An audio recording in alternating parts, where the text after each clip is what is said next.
Welcome, everyone, and thank you all for joining us this evening. I'm Joseph Jones, Executive Director of the Harkin Institute for Public Policy and Citizen Engagement at Drake University. Thank you all for your patience as well. I know some of you may have gotten a corrupted link to join the Zoom tonight, so I appreciate your patience in getting that new link and getting signed back on. Things look a little different this fall, and we're grateful you've made time to join us this evening, especially knowing that all the time you've probably spent already today in front of a screen. I'd like to thank, of course, Senator Tom Harkin and Ruth Harkin for their instrumental work in setting up this institute, and all the members of our National Advisory Committee, along with President Martin and Provost Madison of Drake University and all our university leadership here on Drake's campus. And of course, Mr. Richard Sussman and his partner Jenny Rogers for endowing this wonderful Sussman Lecture Series. Before we begin, I want to let everyone know that this event does have live captions. You can access them by clicking on the closed captioning button in the menu at the bottom of the screen. We also have multiple interpreters for tonight's event. Some are assisting individual participants, but Nicole will be interpreting the event for all attendees. So I'll have her wave so you know who to follow for interpretation. Thanks, Nicole. Those of you who attended the Sussman Lecture in the past know we typically address topics that are outside of our policy areas of labor and employment, retirement security, wellness and nutrition, and people with disabilities. This year is a little different. We were eager to invite Jenny Lay-Flurrie this evening, not only because she's an enthusiastic and compelling speaker, but also because her message ties in so well to our year-long celebration of the 30th anniversary of the Americans with Disabilities Act, the ADA. As many of you know, Senator Harkin is the principal author of the ADA, and the Harkin Institute continues his work in disability policy. The law was signed on July 26, 1990 by President George H.W. Bush, and the ADA is an example of grassroots advocacy at its finest. Individuals with disability in the community took to the streets, chaining together wheelchairs to block traffic in Washington, D.C., crawling up the steps of the Capitol to demonstrate the discrimination they faced every day. And 30 years later, it's hard to remember what our society was like before 1990, before closed captioning and curb cuts were commonplace. As we reflect on the first 30 years of the ADA, we must also look ahead to the next 30 and what that means for individuals with disabilities.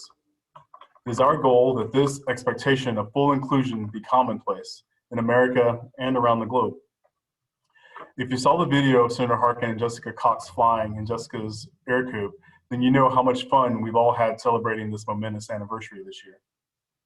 It's also been full of celebration and thoughtful conversations, as many of you have participated in those, so we thank you for that as well. The Harkin Institute hosted a virtual rally on July 26, which drew thousands of participants and close to 20,000 video views. If you weren't able to participate, you can watch video messages from 11 renowned disability rights advocates, including Senator Harkin and Jenny Lay-Flurrie, on our website, harkininstitute.org. You just click on the ADA tab, and you can also find a link to the videos in the chat box. We'll continue to celebrate this work throughout the year and challenge different spaces to consider how they can be more accessible and inclusive. And speaking of accessibility and inclusion, if you've been near or around Drake University's campus recently, you've seen the tremendous progress that's been made on our new building, and we're really excited to see it continue. And we know that when we move in this fall, we will be ready to work in one of the most accessible buildings that we could possibly think of and design. And we hope that you'll all be able to visit once visitation and gathering is one of those things that we can do again. Like many of you, the staff of the Harkin Institute has been working remotely for the past several months, doing what we can do to take physical distance while being socially connected and help to stop the spread of the coronavirus. This telework is possible because of the tools and technology provided by companies like Microsoft. We use Microsoft Teams here on Drake's campus, and we've become even more familiar with it recently, as it's been critical to our team's ability to continue moving forward with our important work during this time. Microsoft has also been a leader in providing accessible technology, and this time is no different. We've all been affected by COVID-19 in one way or another, but it's important to recognize that this pandemic and the economic upheaval that accompanied it have had a disproportionate impact on the disability community. Indeed, the 30th anniversary of the Americans with Disabilities Act has been full of examples of why this law is so important to so many Americans. Individuals with disabilities are more likely to have underlying conditions that increase the risk of complications from coronavirus.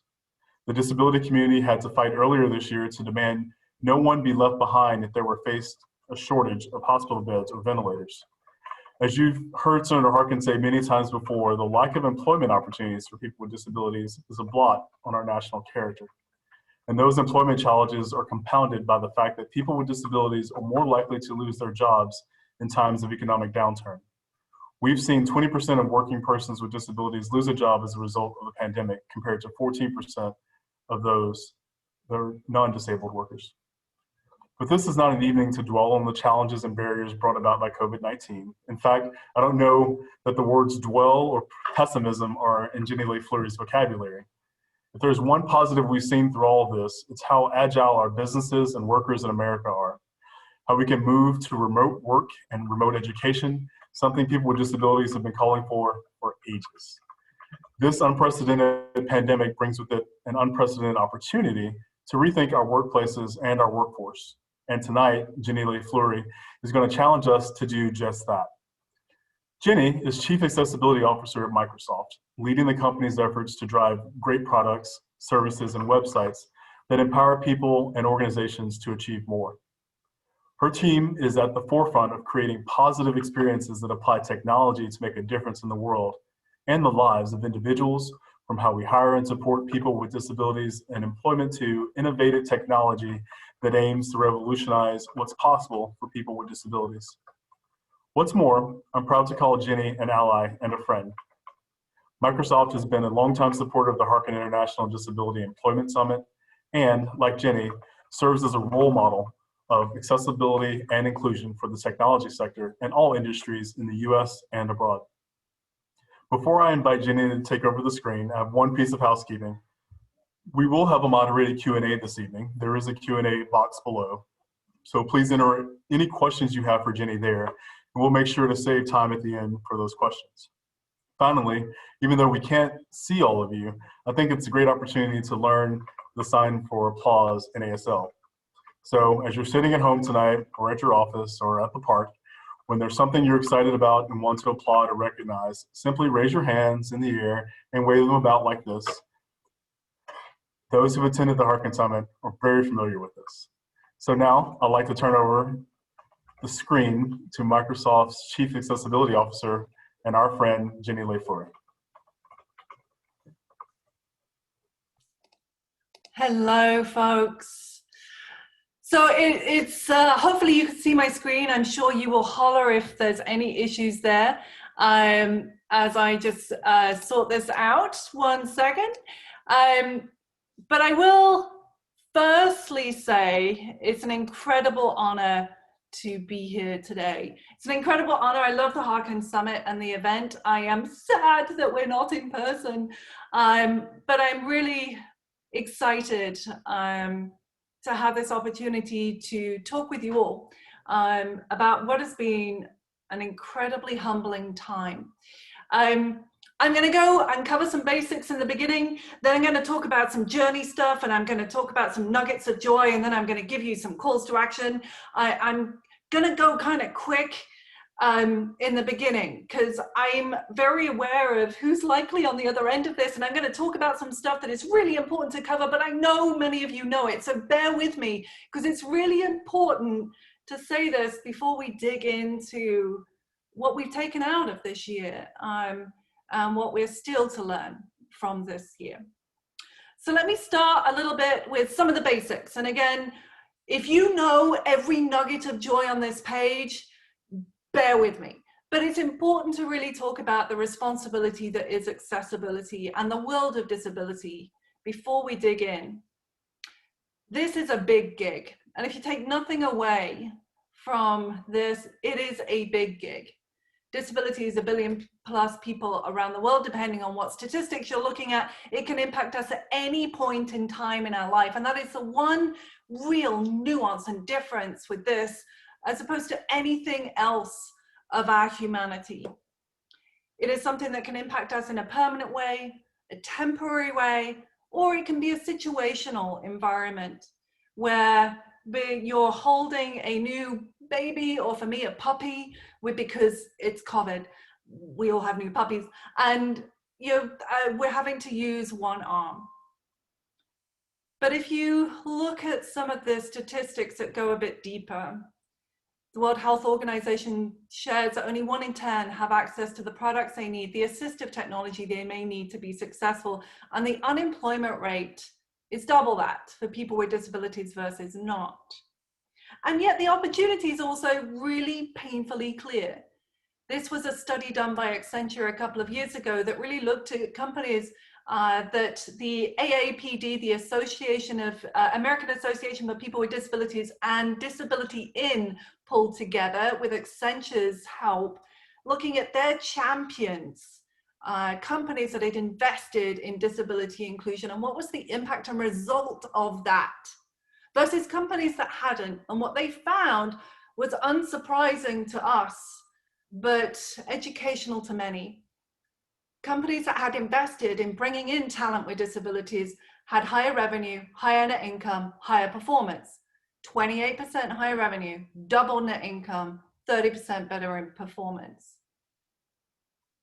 And that really matters. Because if we want to talk about this year, it's been one heck of a humbling year for so many reasons. And I will not cover all of them and I'm hopeful that we're done with all of the factors from this year. But there have also been some very, I think, just crucially important moments that are important to linger on. ADA 30 is something that Harkin Summit is wallowing on all through this year, and I love that. In fact, whenever I see an email from Tom Harkin, I have to pause and get a cup of tea because he, Judy Heumann, and so many others are the reason that I, as a person with a disability, and so many in this community, are able to do what we do today. I was humbled to see and just immerse my whole family in Crip Camp when that came out on Netflix, to really celebrate the 30th anniversary of the ADA. And we're getting ready for what is an important month with October, which will be the 75th anniversary of the National Disability Employment Awareness Month, NDEAM. Also, some incredible books, and I've just put 2 on the page here: Disability Visibility by Alice Wong and Being Human by Judy Heumann. Amazing books that really talk about their life, their story, how they drove instrumental change, often in partnership. Judy talks about the partnership that there was with the Black Panthers as part of the 504 sit-in. It's been a humbling time to celebrate and also reflect. A lot of the journey has been about providing equality, independence, access to fundamentals that we all crucially need. And then comes along this gorgeous pandemic. I popped 3 articles on here, one from Forbes, one from NPR, and one from ABC. There are plenty more. But I think the key factor that we need to take from this is that workers with disabilities, remote learning, special needs, low-income kids, kids with disabilities, face additional challenges with back to school and are disproportionately impacted by the pandemic. The demographics that I showed just 2 slides ago are getting worse as a result of the world that we are living in. And I think that's something that we all need to wallow in. Put quite simply, accessibility has never been more important than it is today. And if you had heard me a year ago, I would have said accessibility is important, but it's never been more important than it is right now. And to really illustrate that, I want to share a little bit about not just my journey, but the journey of the company I've been in for the last 15 years. Let me start with my journey and yes, share baby pictures. because I know you've been online for a lot of today, folks. So I'm going to share a lot of this. The important thing to take away from this is that we all come from a different background and we all come from different nuanced environments. And mine was British. I was born in the middle of England. I was born in Birmingham, which has no ham in the pronunciation. My parents are both educators. They were both elementary school head teachers and worked in special needs. I developed deafness through measles and a bunch of other stuff as a small child, and my deafness is severe profound at this age. It wasn't as a kid. It slowly slid. My sister, born with deafness, my dad, kind of, he seemingly hears dinner, but does need hearing aids for dishes. I grew up in an environment where deafness was just part of our family construct. I, because of how my deafness progressed, learned speech, and in fact pursued my dream, which was to be a musician, and I went to music school. However, I did find this beautiful thing called technology. And that really, while music remains my passion in life, my real obsession is technology. And I ended up moving to Seattle, where I now live with my husband, who is a fellow Microsoftie, and our 4 combined kids. I went from a classic education in England, mainstream school, FM transmitters, speech, no sign, into music, and being a deaf person in music school, into technology. And now I get to work in what I believe is one of the best, most important areas, which is driving the inclusion of people with disabilities in accessibility. Because disability is a strength. And I didn't realize that. I actually came to Microsoft without fully disclosing my disability. I didn't tell them, I told them I had hearing loss. I didn't tell them that I could not hear speech and that I needed accommodations. I needed captioning. I needed sign language interpretation. But I believed that that would be held against me at the time. I could not have been more wrong. Because now I'm part of a company that has been on a journey that was far longer than I realized, to do far more than I realized. Journey at Microsoft started back in the 90s with Bill Gates, with a commitment to disability and accessibility. It started with communities of people with disabilities coalescing. It also started from a technical and nerdy angle, with technology starting to build. Sticky keys was one of our first initiatives for disability, which is a simple thing that if you press enter too many times, you'll get shortcuts, which were empowering for people with mobility. Screen reading came along, making sure that we had that in the early 2000s as we looked at the early versions of Windows. And I came in at 2005 in London to work on Hotmail. And for those that are old enough to remember Hotmail, still a cool thing, and I still have my Hotmail address. But I came in and very quickly realized that I needed help. So I joined the deaf group. I then joined every other group. I ended up building and chairing the disability employee group at Microsoft, getting into this accessibility thing by listening to the hundreds and thousands of employees at Microsoft that were sharing their experiences with disability. And then ultimately moving on to help build a new approach, moving into this role 5 years ago. And my journey is one of many. And let me give you a little bit under the cover on that. That employee group at Microsoft has been all about how do you empower people to bring their expertise and talent to the workplace. It was 6 groups when I joined in 2005. It's now over 22. It's in the thousands. It's one of several groups that we have, employee resource groups, going from Asian, Blacks at Microsoft, Leem, Hola, Indigenous, military, parents, women. And our subgroups of disability range from what you can see to the majority of what you cannot. Disability being 70% invisible. Some of our newest groups, well, they've been really important in these times. A lot of our communities now are focused on mental health. I will tell you that here I'm sitting surrounded by smoke in Seattle from the wildfires. And I've been painfully watching threads of my colleagues with asthma and allergies. These groups become important environments, and they're crucially important to our strategy at Microsoft and our overall mission, which is to empower every person and every organization to achieve more.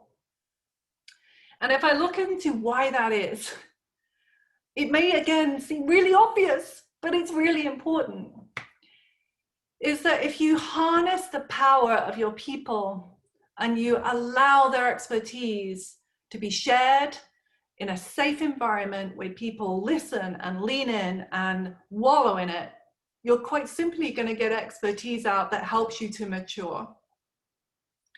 And in order to really help us as a company know how we were doing and how mature were we and where did we need to go based on that feedback, we actually ended up building a maturity model that helped us to define where we were as a company and where we needed to be. This is the Microsoft Evolution Model. We actually grabbed a maturity model from Carnegie Mellon. We grabbed an amazing maturity model from Level Access, or SS Bart back then. That's an accessibility consulting firm that does amazing work. We combined them. We harnessed the Microsoft Accessibility Leadership Team. We kind of picked all their brains and built a model that would help us to understand how good were we. Because if you're going to build an environment that is inclusive, that is accessible, that is empowering to every person who comes into it, you've got to manage it like a business. And what we've ended up really doing is refining that year over year. This is the 5th year that we've been using this model. We have 7 dimensions as a part of it. And every year we go in and assess where we are and where do we need to be. And where are we good and where are we not? And to give you a click on one of those, in fact, I'm going to click on 3 of them. There are examples that we can pull out. Now, this is not all of what the content is. And if I look at people and culture as the first example, I've got level 1, 2, 3, 4, 5. And for each level, there's a definition and bullets for what examples might be for each level. A level 1 example for people and culture would be that there is a recognized employee resource group that focuses on disability. There is an accommodation process that is really clear, that you have in a level 2 an executive sponsor of that employee resource group. In a level 3, that you have a centralized accommodation process. So no individual with a disability has the fear of asking for something and it being turned away because of budget constraints. They're paid for centrally because no one should ever be seen as a cost or line item. Number 5, that we promote self-identification in the workplace. And then number 4, is self-identification. Number 5 is that those are global. One example of criteria across each of those levels. And then for us, as we look at how parts of my business are doing across the 150,000 nerds globally that work for Microsoft, we're able then to assess what are the good best practices that we can pull out from that we can maybe mature further or we can share with fellows and colleagues. For people and culture, we found that there are definitely 3 areas. I think the key construct and key learning that we've had is to ensure that we're looking at disabled talent as the expertise and talent pool that it is, and that we embrace disability to build a culture of inclusion. The 3 pillars that have really come up as very crucially important are to ensure that you are hiring inclusively, and I'm going to come back to that in a second, that we are absolutely educating every single individual on not just the simple basics of disability. What is the right language to use? What is appropriate? Autistic, person with autism, disabled, person with disability, make sure that people feel confident in how they're talking about this really important space, and they are talking about it. But also that we help educate people on what's right in front of them, accessibility tools that may empower more people than we realize. And that ultimately we are leaning on the talent pool to build expertise and to share expertise, whether you're a person with a disability, a parent, child, someone who's just passionate, interested, invested. You've seen some technology that appeals to you and you want to get involved. That expertise and that talent pool is crucial to lean into.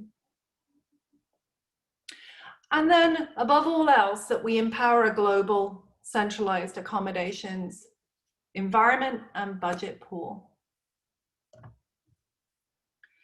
If I dig into one of the hiring programs and the learning that's come out of this, before I then pivot a little bit, the autism hiring was one of the programs that we kicked off in 2015. And this is where my personal came in. And it does in many ways. My team will tell you, maybe too much, but it's a good thing. The autism hiring program was an idea of 3 of us sitting around a table. 2 of us are parents of kids with autism. We see the talent every day. My precocious, gorgeous teenager is outside there, hopefully doing homework. Goodness knows what will happen when I go out and check it. But we see the talent every day, but we saw the problems that there were with interview and process. Asking simple questions that are very standard within an interview. What are your strengths and what are your weaknesses would not work well with autistic talent and would not allow them to shine and show their strengths. So we ditched some of that standardized process. We put in an accessibility autism academy. Instead of going the traditional route, we actually bring folks to campus. We're doing it in the virtual world for the first time this week. And we work to not just go with that flat interview, but to lean in to put exercises out there so that we can understand their strengths. Of 50% of the folks that joined these academies got hired. It's still small, 100 plus full-time employees across 30 teams, 7 different roles. And there's more to do. We're expanding that program right now, and we are moving this to the virtual environment literally as we speak. Some of what we learned from this is also that best practices of how we support, mentor, and guide candidates are incredibly important, not just for autistic talent, but for all of us. The second pillar I want to cover is training and support. And this one, incredibly important dimension, and one that we've learned an enormous amount about. In fact, this was how I went from Hotmail to focusing on accessibility. 7 years ago, we launched the Disability Answer Desk. And because Microsofties love acronyms, we call this DAD. I have no mom, but I do have a DAD team. And the DAD team now manages 15,000 plus customer contacts every month.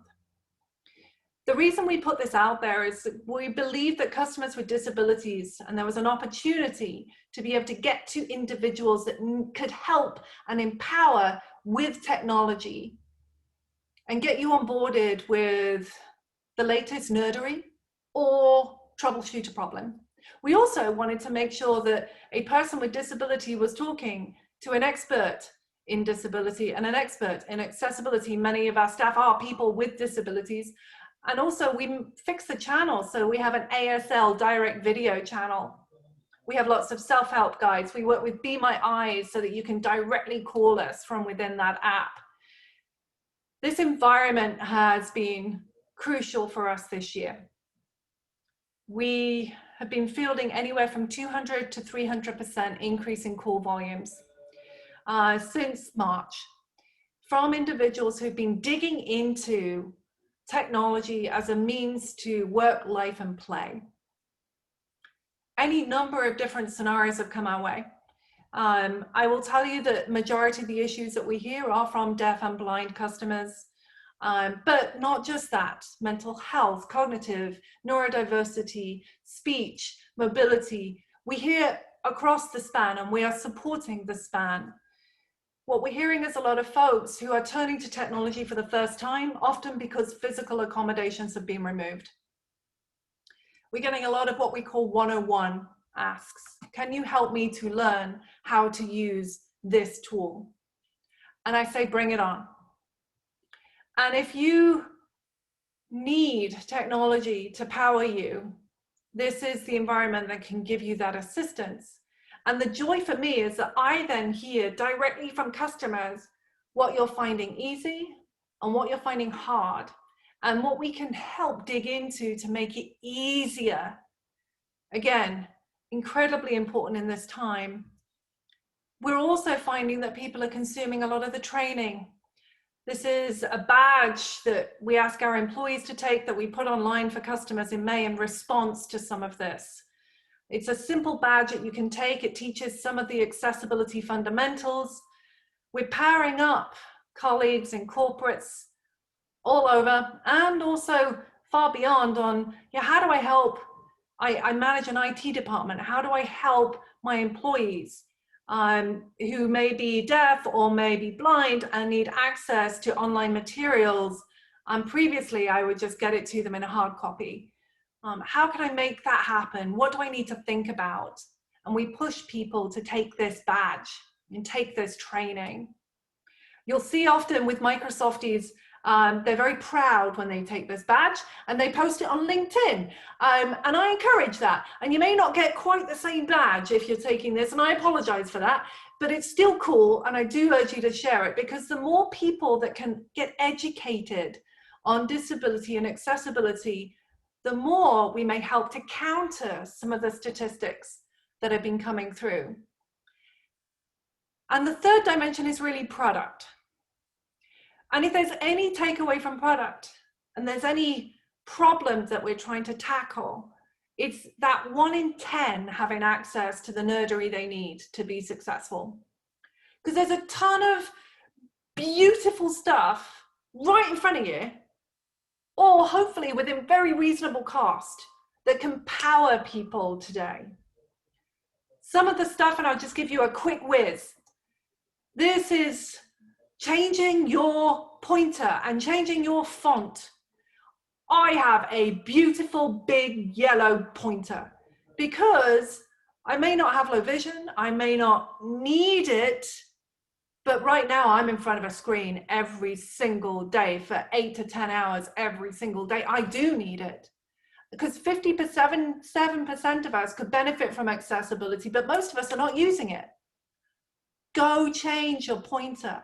Go switch on night light so you're not receiving that blue light. All of those and more are accessibility features.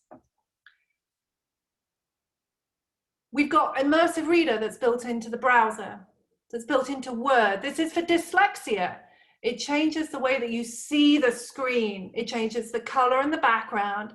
You can make it dark, you can make it yellow, you can highlight nouns, verbs, adjectives. By doing some of this and adapting it to you, we've shown that you can improve reading rates by 10%. And it also then focuses on the words. You can also highlight the word and it will show you the picture for the word for early learners. This isn't just cool for kids with dyslexia. This is cool for anyone who's reading dense documents. In fact, I use it every single day. And then if I think about websites and materials, we have so many websites out there. And the number one question I get is, how do I know if it's accessible or not? Well, just check it. There's a quick download that we have. There is no excuse to know whether or not your stuff is accessible or not right now. It's a download. You click a button and then it tells you, oh, you run a little quick fast pass. It's called accessibilityinsights.io. You hit on tab stop and it will show you the order in which a screen reader user or assistive technology user is going through the page. If it's not going in a logical order, it's not going to be accessible. It's not rocket science. I urge you to look at this. And I also urge you to make sure that the next document you send, the next email, Word document, PowerPoint, Excel, Visio document, which is flowcharts, by the way, that you hit accessibility checker, which we move to be right next door to spell check, so that the next thing you send is inclusive of everyone. This is in Word. It's got the Amazon rainforest. We're clicking on accessibility checker. In fact, there's a little thing at the bottom right at the left of the screen saying accessibility investigate, because I've got it running all the time. I can then add alternative text for that picture. In fact, it's going to artificial intelligence and grabbing that description and telling me what that is. And then what it's doing is giving me directions on how to make sure it's inclusive. And then let me just talk about teams. The other question I got a lot is, how are you doing this? I am deaf, I do talk for myself, but I cannot hear you speak. And in March, I had to flick very quickly from being, well, pretty much 100% in person, with Belle, my interpreter, within 6 feet of me, signing, to figuring out this virtual world. And within the first 2 weeks, I developed double eye infection, and let's just say a heavy cognitive load. Cognitive load is a very real thing for disability, and technology can impact it. 6 months later, and I've learned and figured out that I couldn't do what I did in the normal world of being in person in the same way as I can in the virtual world, and still be a good mom, teacher, and educator, and dog mom. But I can lean on features within Teams to help me. My interpreter here is signing the I love you sign. She is pinned to my screen and always visible. I have live captions, which are provided by artificial intelligence. They're always on. And the quality, yes, it's not the same as CART, but it's getting better every day. And on the right-hand side, I have a running transcript that tells me what is being said, and I can see and scroll and go backwards and forwards if I need to go back if I've missed something. This is my daily environment and what I'm using every day.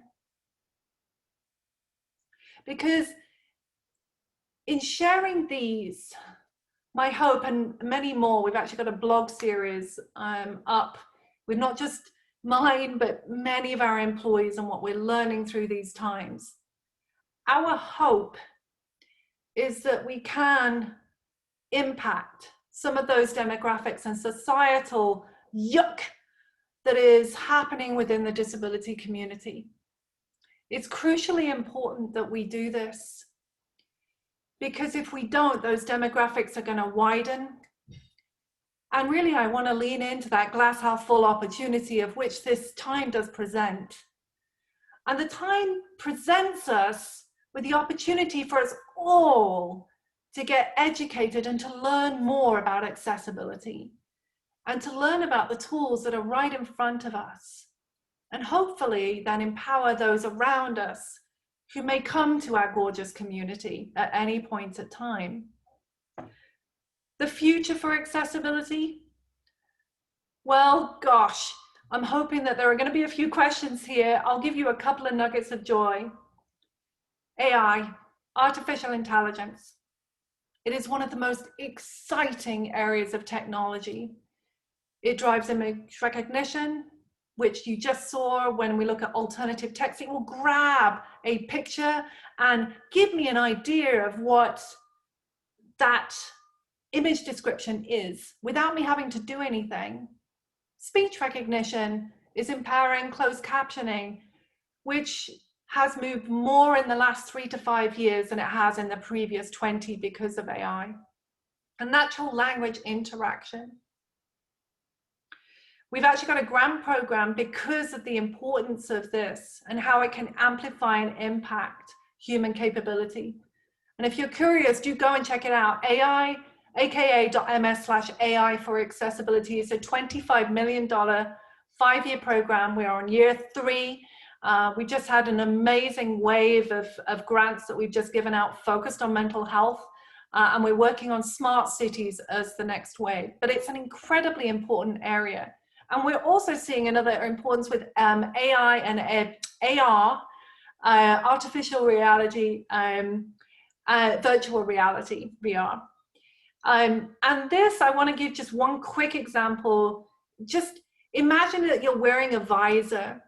You're blind, and that visor is telling you who is at your dinner table, which is no more than 6 people right now. But who is at that dinner table? Who is bringing you food or drink? Who is being cheeky? What is their facial expression, their age, their name? Just think how that could empower social interaction, and even empower that from 6+ feet away. Project Tokyo is looking into this in the UK. And also think about what we can do with what is currently the #1 cause of disability in the world, mental health. Mental health, well, it's causing 35% of global lost output. It impacts workplace productivity, quality of life. It impacts us all. There's another statistic I saw, which was 83% of us will experience mental health in our lifetime. How can technology give us more information to help us to manage ourselves, manage our time, manage our well-being? Some of this is already there, My Analytics and more, which is what's showing on the screen. But I think there's more opportunity in the future to really allow technology not to run life for you, but to give you the information you need to make the decisions that power you. So if I slow to the few learnings that we've taken from this year, from my journey, from the journey of the last 15 years of where I've been, which is here in Seattle, and working for one of the many gorgeous, nerdy companies. Disability is your talent pool. It is your expertise. If you are not designing with and for people with disabilities, you are missing a trick. And if you're going to really realize the potential of building anything that works for the entirety of the world, then you must include disability in your thinking.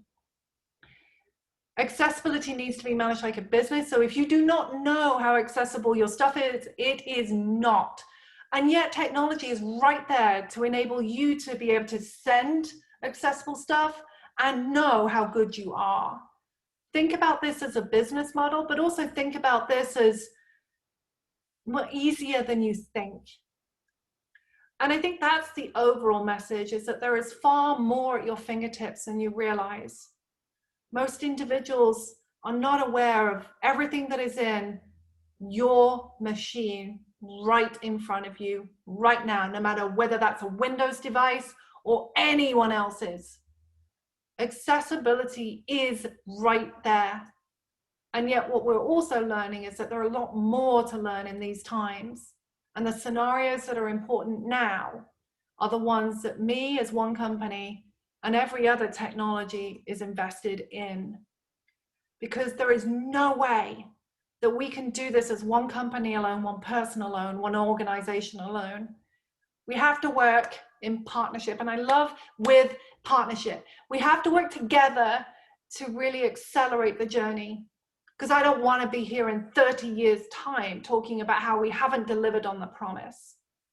The ADA delivered an amazing amount, but we have an amazing more to do.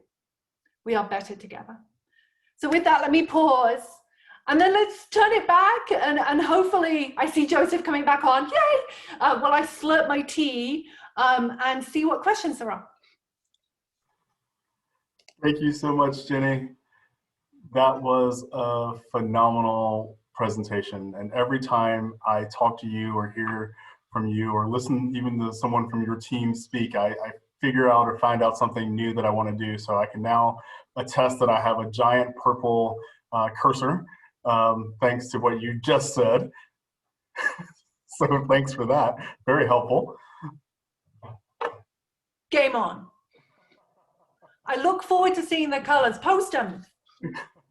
And now I will remind everyone that you can post questions in the question box for those of you who are logged on to Zoom. And as those are coming in, Jenny, I wanted to just touch on the fact that you moved here 14, 15 years ago to the United States. And we are now in a place where no one's traveling very much. So can you give us a sense of accessibility and inclusion here versus other countries where you've lived or visited, and how you see the role of something like an ADA or disability policy in helping to get us where we are today in terms of accessibility? Yeah, no, it's a great question. And don't go easy on me, please. Do hit the chat. Don't go easy. I see Erin Hawley on there. Do not go easy on me, people. So let's just talk about the international stuff. So yeah, I'm British. I've lived in a few different places over the years. I've been over here now for 13 years. That really one of the hardest components about this is that I can't go home right now, or I can, but I haven't seen my family in a few years. My mom lives in New Zealand. The borders there are closed. It's a very interesting time, and I do want to recognize that we are missing that connection to so much of that human connection that we need at the moment.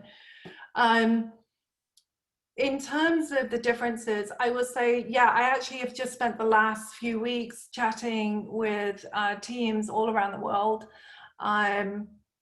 who are working on disability in different ways, and I'm really digging in to understand what they're doing, how they're doing it.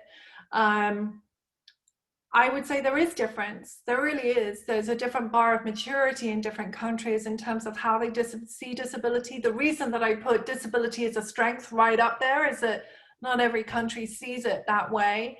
There are painfully markets where it would be hard for me to be doing what I do today, or to get the level of education that I've been very fortunate to receive. But I will say that there are always teams and people invested, passionate, driving, and making amazing stuff happen. And so, yeah, I do see very big differences country to country, but some of the gold dust actually comes out of countries and environments that you don't, that I learned from, that may not, the ones you don't expect. I had some brilliant conversations with some countries in Southeast Asia last night that are driving inclusion programs, with some folks in Japan who are building a lot of materials and technology in Japanese. So yes, I think the important thing is to go and listen and learn and then help and share.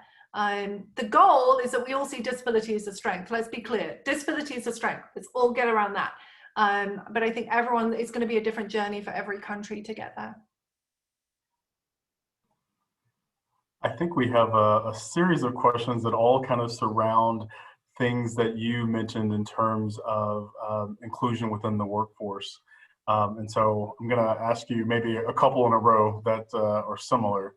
How do you think companies moving forward can remove biases in the hiring process so individuals with disabilities don't feel reluctant to share their story? Yeah, bias in the hiring process. So first thing to do is don't do what I did. Identify, right? But do your research. Make sure that that company does have disability on the page, that they work with key NGOs, whether that's Disability In, AAPD, yourselves. They've got those connections and they're on the website and disability is mentioned, and that their career site is accessible. And if it's not, get curious about that, because you shouldn't have to have a workaround to put in a job application. And then identify, tell them what you need to be successful in that interview process, that you get the fair and right shot and you're able to show your skills. And then I think if you see something that isn't going the way that it should, bearing in mind that companies often have hundreds and thousands of recruiters working in different ways, always, I would say the first part of anything you see is to educate, teach. This is not what I need. Here's what I need. If you need me to explain that, great, happy to do so, but also connect me with your accessibility department and they can help, right? Advocate for yourself, but also make sure that you're teaching. And if you don't see what you need, remember that you have choice.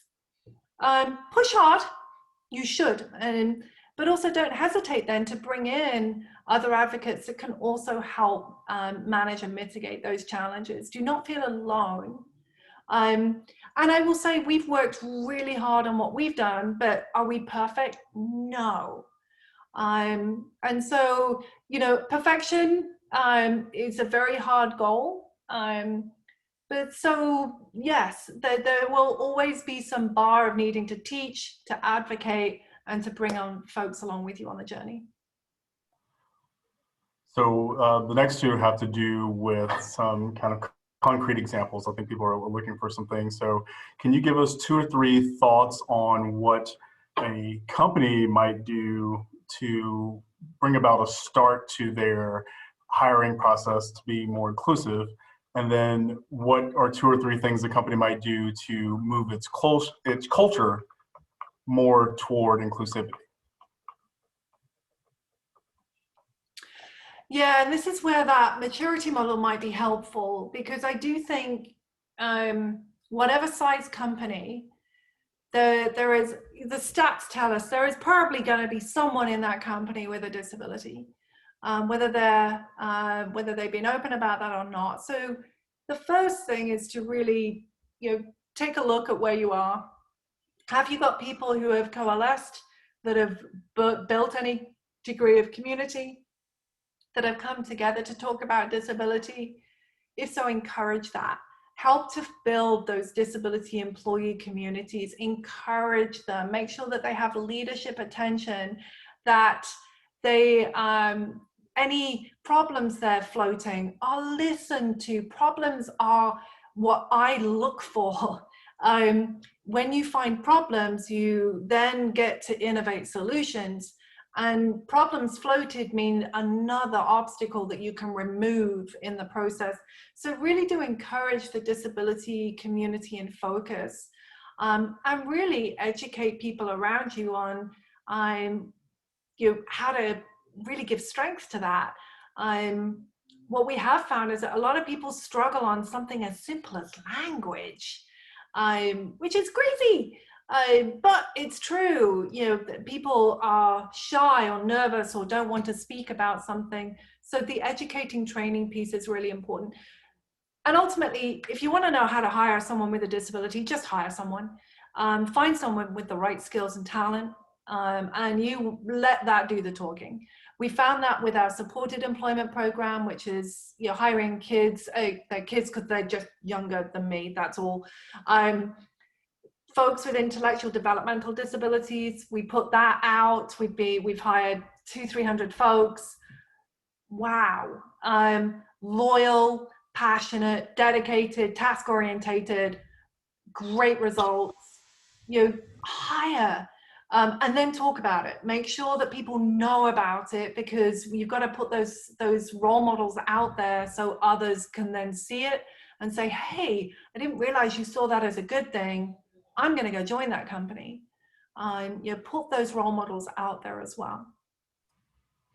For those in our audience who may have been out in the job market looking for jobs, and those individuals have disabilities, how have you been able to cope when people have seen your disability as a disadvantage or a weakness? What are your reactions to that?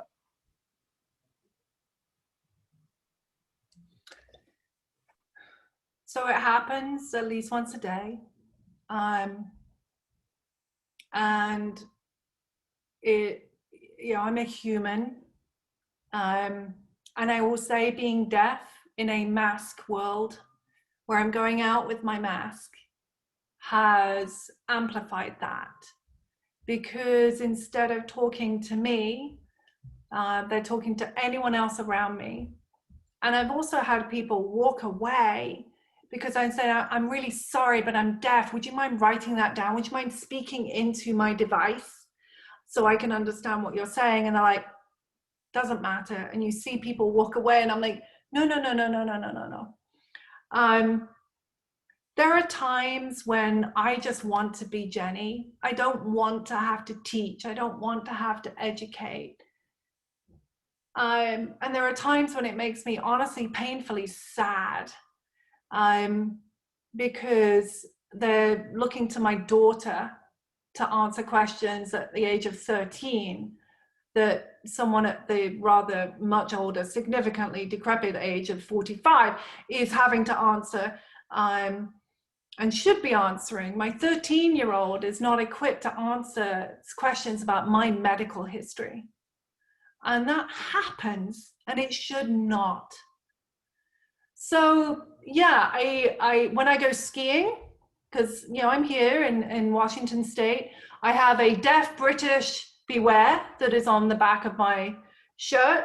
When I go out with my mask, it is deaf, talk to me. I'm learning that it's better to be your best self advocate. But let's be clear that the inequality, it happens to everyone. And I encourage you to be outraged and to talk about that, and to, yes, teach when you can and when you're physically able and mentally able to do that. And if you ever see me rant a little bit on Twitter, I've had one of those moments. And that's okay. Hopefully that will change how the world views disability over time.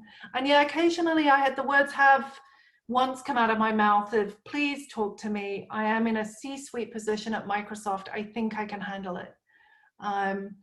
So yes, I don't use that lightly, but I will admit that has come out of my mouth in one instance. Thank you for sharing that. What advice do you have for allies and advocates of people with disabilities who want to try to introduce employing people with disabilities as an initiative in their workplace? What can they be working on or doing? And have you always had Microsoft on board for all the changes or ideas that you suggest?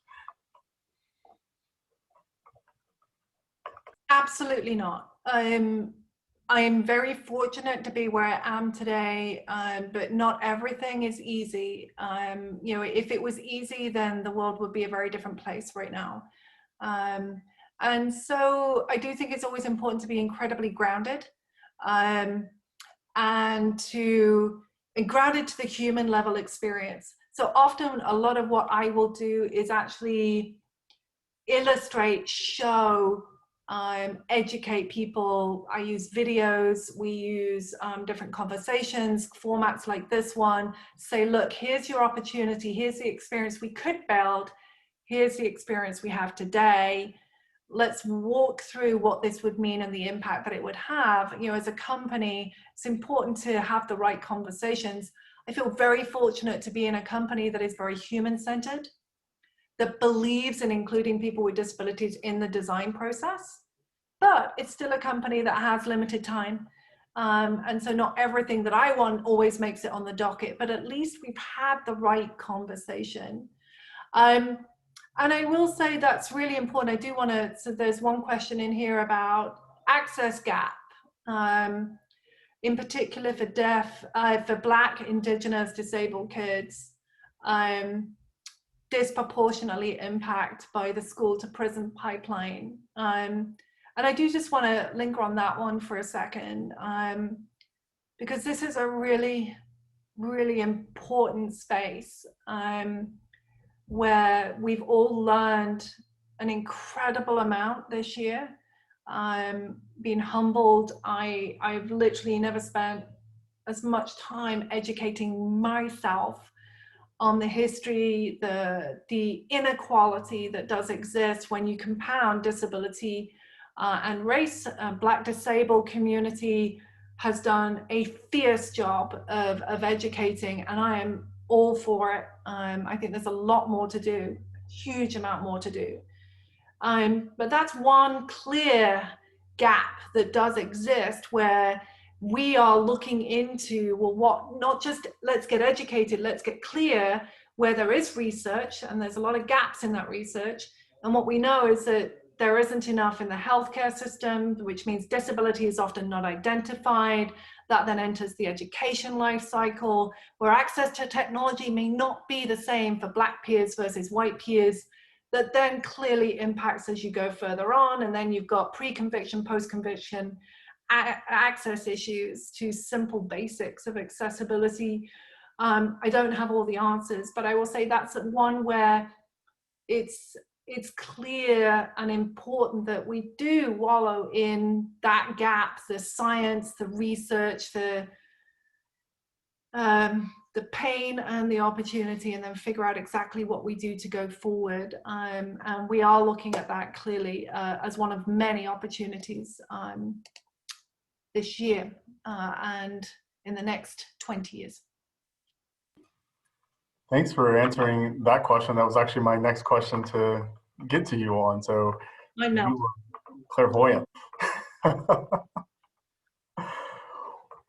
We actually have a good conversation going here earlier about the focus on employment and the workforce, and inclusion being critical at every age and aspect of society. So tell us about how Microsoft has made a priority of creating access to its Xbox and similar products. And there's a question here about if you happen to have a favorite Xbox game.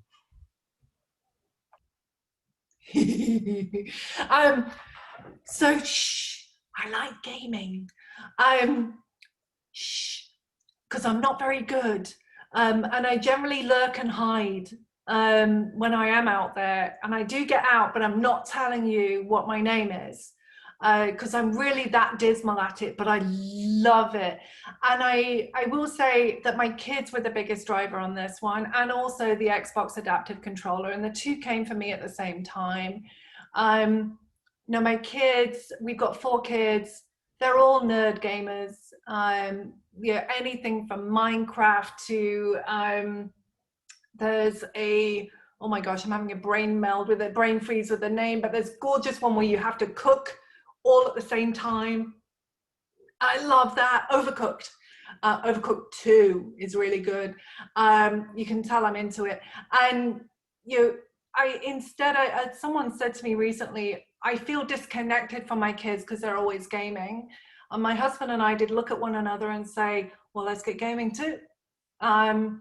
So we love to game. We are Animal Crossing nuts. And feel free to come to my island. I'm all in for that. But also at the same time is adaptive controller. And that really, gaming and accessibility has been one of the newest areas for us. It's again super exciting. There is a new Xbox coming out actually in, I think, just over a month. Just got announced this week. It's amazing and has accessibility in the core, which is important when we think about this year. We're finding that a lot of the disability community loves to game. It's an incredible release. It can be therapeutic, and the adaptive controller honestly was a massive game changer for us. Get the joke? Because it was a hack. It was a team that came together, that came to our annual hackathon, that had this great idea of building a controller that worked better for people that may be using one arm, one thumb, that may need to use foot switches, neck switches, head switches.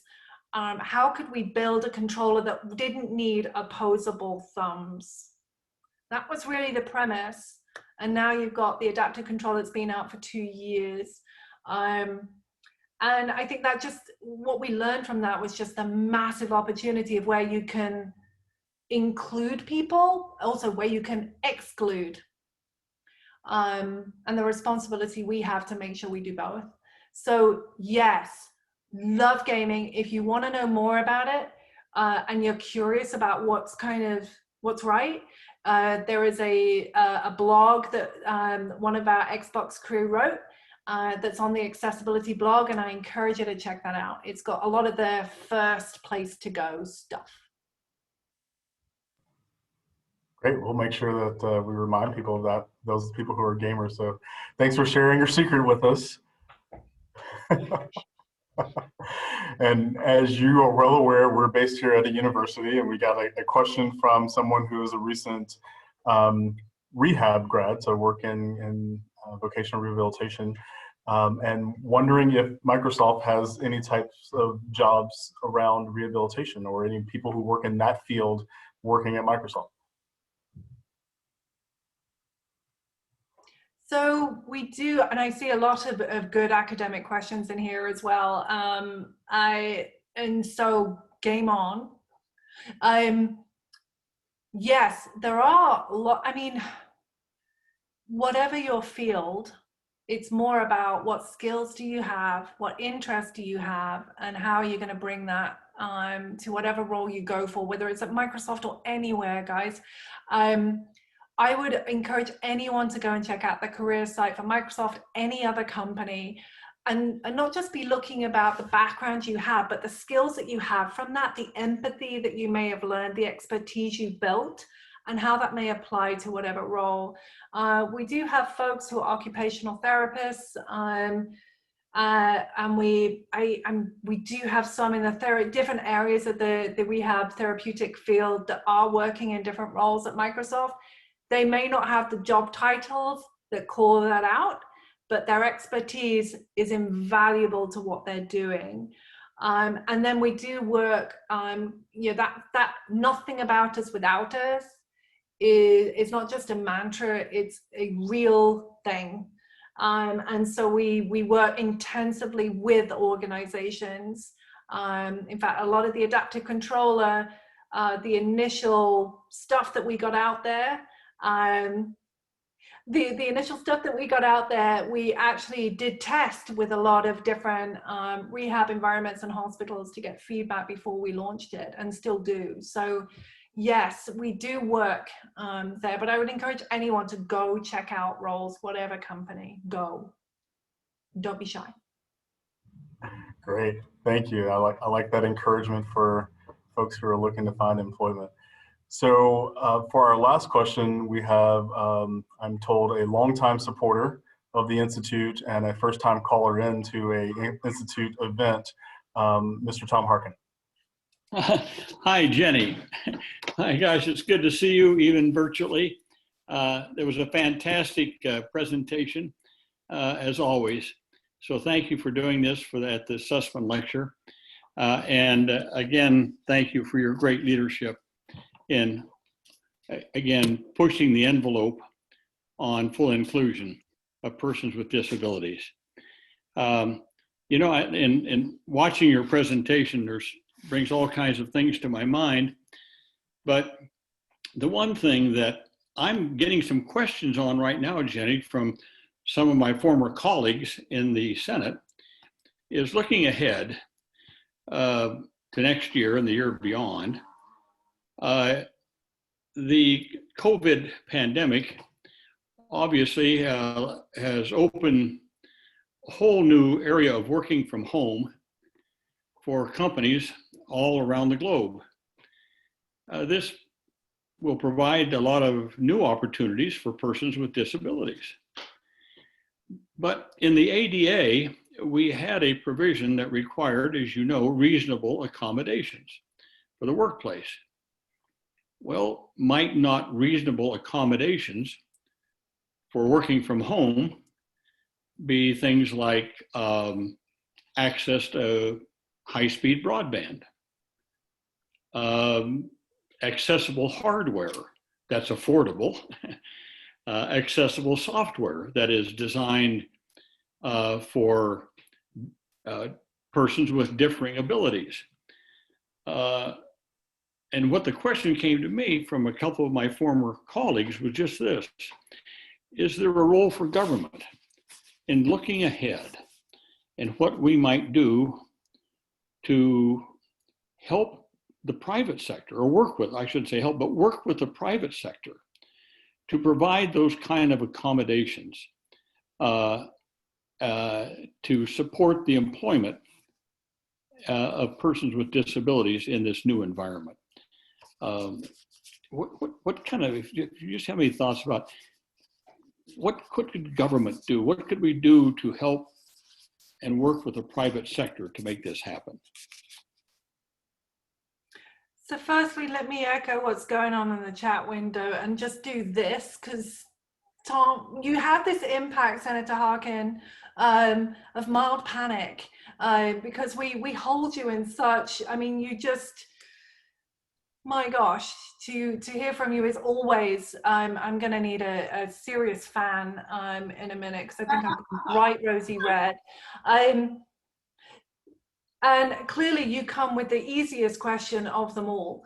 You know, what can government do to assist? And really recognizing what I think is a very important point, which hopefully if it didn't come through, you know, let me just really nail this one. People are moving to working from home and they're moving to technology, some of them for the first time, and we're still getting that this month. The volume of calls that we're getting this month are all about back to school. And you know, we're still in the virtual world here on the West Coast, and we expect to be for at least the next month or two, right? And people are having to use technology in new ways, dependent on technology in new ways. And if you don't have technology, you don't have connection, or you don't know what's in the box that you have, which is a very big problem, then yeah, that's where we're seeing magnification of the issue coming through. I do think that there's a role to play here. I think that the private industry is actually driving hard. You know, none of us look at the, well, I'll speak for Microsoft. I hesitate to speak for my peers, even though we're all good friends. But our goal isn't to meet the minimum bar here. A goal is to deliver an amazing experience that's affordable, accessible in the sense that you can get hold of it, and achievable, so that you're not focused on whether or not you've got the technology to get into your school, your classroom, your meeting. You're focused on the content of that meeting, that classroom, right? So that you can get the qualification, the grade, or the outcome you want from it. You don't, I want this to be invisible almost, but there's clearly gaps. We've got an amazing focus right now on connectivity. We've clearly had this focus on technology and accessibility and how we can get it in front of people. But I think, yeah, what we're also learning is that there's a widening gap. And so I think we have to look at that and figure out how we're going to work together to address it, or it will just continue to widen. And so there's a lot that the private industry can do and is doing, but there's clearly a lot more that could be done in partnership with public-private. Does that make sense? Yes, it does, Jenny. And you're right, the private sector is doing some great things. And I especially thank you and your team at Microsoft for taking great leadership in this area. I'm just, again, thinking beyond and how we might enhance. It might be through the taxing system in terms of tax incentives. It might be through supportive work environments through the Workforce Investment Act. Actually, it's called the Workforce Investment and Opportunity Act, that to both retrain and train persons with disabilities to enter this new kind of technology. I think in the past, Jenny, we've focused only on certain, what shall I say, categorized employment avenues for people with disabilities. But with technology, wow, you can do just almost anything. I mean, the sky is the limit in terms of what a person with either a physical or intellectual or developmental disability can accomplish. just to even take a person with severe cerebral palsy, that with new technology can be a fantastic writer, like my good friend Bob Williams and others. So again, I'm just wondering if there is, and what role there might be for my colleagues in the future in the Congress to be a partner with the private sector in moving this forward. I will close on that. And again, Jenny, thank you so much for your great dynamic leadership in all these areas. Joseph Jones, thank you for your great leadership with the Harkin Institute. Thank all the people out there for keeping up the great work, and hopefully we'll get that building open pretty soon. Tom Harkin. Game on, sir. I think is the best way to say that. I think just incredible call to action for us all. And if we can have technology and power that up in the public-private environment with the right bar of security, ethics, privacy, always maintained, and more, then let's go. Because that kind of 1 in 10 having access, no, we got to change that. So what a call to action. I love it. All right, Joseph, I need a rest. How about you? I think Nicole needs a rest as well. Thank you, Jenny, so much for all of your words of advice and wisdom, and for sharing your story, sharing the Microsoft story. So thank you. And thank you, Nicole, for your interpretation tonight and your skills. And Jenny, we hope that we get to see you and be with you in person at some point in the future. We have you to the new building, and hopefully at a future Harkin Summit event as well. So thank you for your leadership, for all you do, and for being a part of our event tonight. And thank all of you for joining us. Please stay tuned to the website and to updates from the Harkin Institute. Visit harkininstitute.org for upcoming events. So thank you all. Thanks, Jenny. Thank you, folks. Stay safe. Bye-bye.